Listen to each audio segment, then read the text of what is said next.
என் பொண்ணை நினைச்சு சிரிக்கிறதா இல்ல வருத்தப்படுறதா தெரியல. ஐயோ செல்லம் வெக்க வேற படுது பாத்தீங்களா. என்னன்னா அவங்களுடைய ஃப்ரெண்ட்ஸ் வந்து மேரிட், 2 பேர் வந்து மேரேஜ் ஆயிடுச்சு. அதுல மேரேஜ் ஆனது கூட பிரச்சனை இல்ல. அத வந்து இன்ஸ்டால என்னடி இது கப்பிள்ஸா கப்பிள்ஸ் அப்படின்னு சொல்லிட்டு இன்ஸ்டால ஐடியில ஓபன் பண்ணிருக்காங்க. அது கூட அவருக்கு வருத்தம் இல்ல. அந்த இன்ஸ்டா ஐடியா இவருக்கு ஷேர் பண்ணி என்ன நீ ஃபாலோ பண்ணிடின்னு அப்படி ரிக்வெஸ்ட் பண்ணுன்னு மண்ண உடைச்சலுக்கு ஆளாயிட்டா என் பொண்ணு.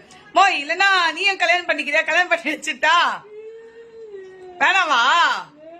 யா சொல்லு யான்னு என்ன பண்ண போற? அப்ப பெங்களூர் போய் என்ன பண்ண போற? படிக்க போடாலாம் மேல் கொண்டு. அப்புறம் இதுக்கெல்லாம் வருத்தப்படுற செல்லம். உனக்கு கல்யாணம் ஆகணும்னு வருத்தமா இருக்கான்.